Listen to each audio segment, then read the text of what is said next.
नमस्कार दोस्तों, आपका एक बार फिर से स्वागत है आपके अपने YouTube चैनल 3i3 नेत्रा में। दोस्तों, वीडियो शुरू करने से पहले प्लीज़ वीडियो लाइक करना, शेयर करना और चैनल सब्सक्राइब करना। Thank you. हरे कृष्णा, राधे राधे। दोस्तों, आज हम आपके लिए लेकर आए हैं पीपल पथवारी व गंगा जमुना की कहानी। हिंदू धर्म में कार्तिक मास में भगवान विष्णु व तुलसी माता के साथ साथ विभिन्न देवी देवताओं की पूजा का विधान है। इस पूजन से जुड़ी एक गुजरी की कथा काफी प्रसिद्ध है।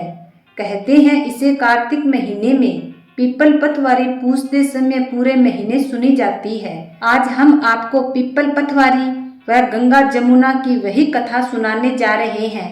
तो दोस्तों, कहानी अंत तक जरूर सुनना।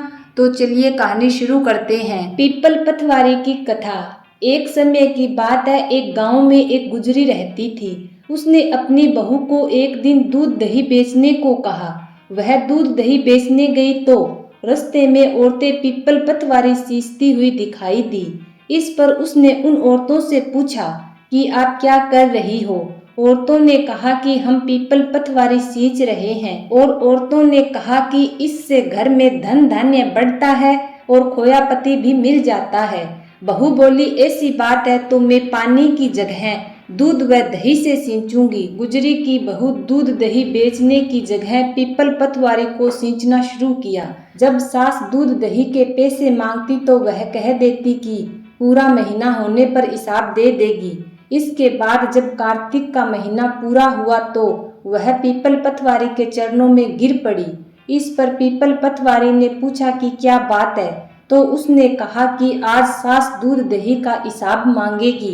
पीपल पथवारी बोले कि मेरे पास तो रुपए नहीं है, ये पत्थर और पान के टुकड़े हैं, जिसे ले जा। बहू वही साथ लेकर आई और उसे एक अलमारी में रख दिया।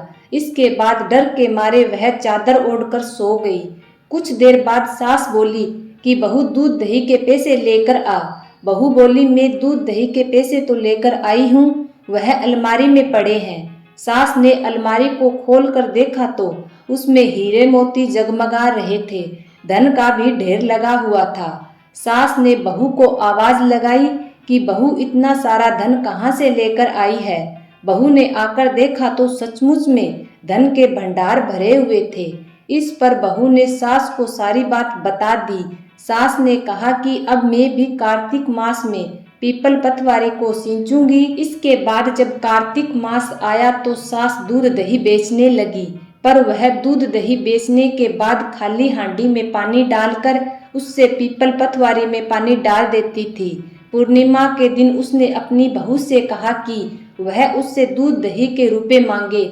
जब बहू ने दूध दही के रुपए मांगे तो वह भी पीपल पथवारी के चरणों में गिरकर कहने लगी कि बहू मुझसे पैसे मांग रही है। इस पर पीपल पथवारी ने उसे भी पत्थर व पान के टुकड़े दिए, जिससे सास ने अलमारी में जाकर रख दिए। इसके बाद जब बहू ने अलमारी को खोलकर देखा तो उसमें कीड़े मकोड़े मिले। इस पर हर कोई कहने लगा कि बहू तो सत की भूखी थी, लेकिन सास ने धन की भूखी होकर पीपल पथवारी को सींचा था, इसीलिए उसे फल नहीं मिला। कि हे पथवारी माता, जैसे बहू को फल दिया वैसे सबको देना, और जैसे सास को दिया वैसा किसी को मत देना। बोलिए पथवारी माता की जय हो। अब हम सुनेंगे पथवारी की दूसरी कहानी। प्राचीन समय की बात है, किसी गांव में एक बुढ़िया रहती थी। उसके 4 बेटे और बहुएं थी। बुढ़िया ने 4 ही भैंसें पाल रखी थी। कार्तिक का महीना आने पर बुढ़िया ने अपनी 4 बहुओं को बुलाया और कहा कि मैं तो कार्तिक नहाने जा रही हूँ, तुम चारों एक एक भैंस रख लो, मैं 1 महीने बाद वापिस आऊंगी। 4 बहुओं में से सबसे छोटी बहू बुढ़िया की लाडली थी। बुढ़िया ने जाते जाते कहा कि मैं 1 महीने में जब वापस आऊंगी तो देखूंगी कि किसने सबसे ज्यादा घी जोड़ा है। बुढ़िया की बातें सुन तीनों बड़ी बहुओं ने सोचा कि यही समय है बुढ़िया को बताने का कि छोटी बहू को कुछ नहीं आता, वह दही बिलोना नहीं जानती और ना ही उसे पता था कि घी कैसे बनाते हैं। उसकी जेठानियों ने भी उसे जानबूझकर कुछ नहीं बताया ताकि बुढ़िया वापिस आने पर उसे डांट फटकार सके। तीनों जेठानियां घी बनाने में जुट गई। लेकिन छोटी बहू को कुछ नहीं आता था, तो वह सारा दूध दही पीपल व पतवारी में गिरा देती थी, पर वह मन से बोली थी। महीना पूरा होने पर तीनों जेठानियों ने एक एक डिब्बा घी का भरकर रख दिया। छोटी बहू ने जरा सा भी घी नहीं निकाला, वह तो सारा दूध दही पीपल पतवारी में डाल देती थी। बुढ़िया के आने की खबर सुनकर वह पतवारी माता से कहती है कि माँ, मैं क्या करूँ, मैंने तो सारा दूध दही आप में डाल दिया, अब मेरी सासू माँ आकर घी के बारे में पूछेगी तो मैं क्या जवाब दूंगी। पतवारी माता ने बहू से कहा कि ये 4 कंकड़ ले जाओ और अलग अलग डिब्बों में रख देना, इससे चारों डिब्बे घी से भर जाएंगे। उसने ऐसा ही किया और उसके चारों डिब्बे घी से भर गए। कार्तिक मास पूरा होने पर उसकी सासू माँ घर आई तो आते ही उसने चारों बहुओं को कहा कि जाओ अपना अपना डिब्बा लेकर आओ और दिखाओ कि किसने कितना घी जोड़ा है। तीनों जेठानियां अपना डिब्बा लेकर आई और मन ही मन में खुश होने लगी कि अब छोटी बहू को सास से डांट पड़ेगी। छोटी बहू आई और साथ में 4 डिब्बे घी के लेकर आई। जेठानियां ये सब देखकर हैरान हुई कि इसे तो दही बिलोना भी नहीं आता, तो ये घी कहाँ से लाई। वह कहने लगी कि जरूर इसके पति ने यह घी खरीदा है। इस पर छोटी बहू ने कहा कि मुझे तो कुछ नहीं आता था और ना ही मुझे किसी ने बताया कि घी किस तरह निकाला जाता है। मैंने तो सारा दूध दही पीपल पतवारी में डाल देती थी। मैं तो सारा दूध पीपल में सींच देती थी और दही पतवारी पर चढ़ा देती थी। यह तो पतवारी माता की कृपा का प्रभाव है। छोटी बहू की सारी बातें सुनकर सारी बहुओं ने कहा कि अगर पतवारी माता को सींचने से इतना अधिक पुण्य मिलता है तो हम भी अगले साल उसे सींचेंगे और कार्तिक नहाएंगे। हे पतवारी माता, जैसे आपने छोटी बहू की सुनी वैसे ही हम सब की सुनना। बोलिए पतवारी माता की जय हो। हे पतवारी माता, जैसे आपने उस बहू को दिया वैसे सबको देना। कथा कहने वाले, सुनने वाले और हुंकार भरने वाले सब पर अपनी कृपा करना। अब हम सुनेंगे कार्तिक मास में सुनी जाने वाली गंगा जमुना की कहानी। प्राचीन समय में एक गांव था जिसमें 2 बहनें रहती थी। एक का नाम गंगा था तो दूसरी बहन का नाम जमुना था। एक बार दोनों बहनें एक साहूकार के खेत से गुजर रही थी तो जमुना ने तेरे दाने जौ के तोड़ लिए, जिसे देख गंगा बोली कि तुझे तो ग्रहण लग गया, तूने चोरी की है। इस पर जमुना बोली कि अब मेरा ग्रहण कैसे धुलेगा। गंगा ने कहा कि तुझे 12 साल साहूकार के यहाँ नौकरी करनी पड़ेगी, तभी तेरा पाप धुलेगा और ग्रहण से मुक्ति मिलेगी। जमुना साहूकार के यहाँ नौकरी के लिए जाती है और उनसे काम मांगती है।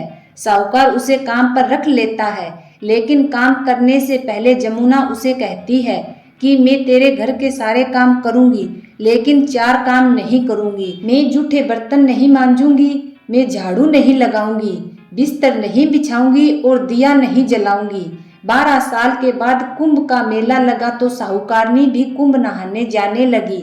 जमुना ने उसे जाते देखा तो कहा कि कुंभ के मेले में मेरी बहन गंगा मिले तो उसे यह सोने का टका दे देना, इससे वह अपने हाथों में सुंदर चूड़ियां पहन लेगी। साहूकारनी ने कुंभ के मेले में गंगा को वह सोने का टका दिया। गंगा ने उनसे वह टका लेते हुए कहा कि मेरी बहन को कह देना कि उसके 12 वर्ष पूरे हो गए, अब वह यहाँ वापिस आ जाए। साहूकार व साहूकारनी वापिस घर आए तब यमुना मटके में पानी भर रही थी। दोनों यमुना से बोले कि हमने सोने का वह टका तेरी बहन गंगा को दे दिया था और उसने कहा है कि तेरे 12 वर्ष पूरे हो गए हैं, इसीलिए अब तुम वापिस आ जाओ। यह सुनते ही यमुना सहस्त्र धारा में बदल गई और बहने लगी। जमुना जी का यह रूप देखकर साहूकार व साहूकारनी परेशान हो गए कि हमारे घर में जमुना माता ने काम किया, हमें तो अब ग्रहण लग गया है, अब हम ये ग्रहण कैसे उतारेंगे। जमुना भागकर गंगा माता के पास चली गई। गंगा ने जमुना से पूछा कि तुम साहूकार व साहूकारनी से कुछ कहकर आई हो या ऐसे ही बिना बताए आई हो। तब जमुना बोली कि मैं तो कुछ भी बताकर नहीं आई। गंगा ने कहा कि जा उन्हें धीरज देकर आ, नहीं तो उन्हें जीवन भर असंतोष रहेगा। गंगा के कहने पर जमुना माता ने साहूकार वह साहूकारनी को सपने में दर्शन दिए और कहा कि तुम दोनों उल्टे माथे क्यों पड़े हो, जाओ उठ जाओ, कुछ खा पी लो। तब दोनों बोले कि हम कैसे उठें, हमें तो ग्रहण लग गया है, क्योंकि हमने उल्टे सीधे और पता नहीं कितने नीच कार्य आपसे करवाए हैं। तब यमुना जी बोली कि तुम्हें ग्रहण नहीं लगा, ग्रहण तो मुझे लगा था कि मैंने तुम्हारे खेत से 13 दाने जौ के चुराए थे। मैं तो अपना ग्रहण उतारने तुम्हारे घर आई थी। मेरा ग्रहण तुम्हारे घर में 12 वर्ष तक रहने से उतर गया और मेरी मुक्ति हो गई। यमुना जी ने कहा कि तुम्हें कोई ग्रहण नहीं लगा, उल्टे मेरा 12 वर्ष तक यहाँ रहने से तुम्हारी भी मुक्ति हुई है। यह कहकर यमुना जी भी स्वप्न से चली गई। दोनों उठकर देखते हैं कि उनके घर में पहले से भी अधिक धन हो गया है। हे यमुना माता, जैसे आपने साहूकार व साहूकारनी की मुक्ति कराई, वैसे ही आप अपने सभी भक्तों की करना। बोलिए यमुना माता की जय हो, गंगा माँ की जय हो। तो दोस्तों, ये थी कार्तिक मास में कही और सुनी जाने वाली पीपल पथवारी व गंगा जमुना की कहानी। ये कहानी आपको कैसी लगी कमेंट बॉक्स में लिखकर जरूर भेजना। साथ ही साथ हमारे इस चैनल को सब्सक्राइब करना न भूले। आप सभी का धन्यवाद।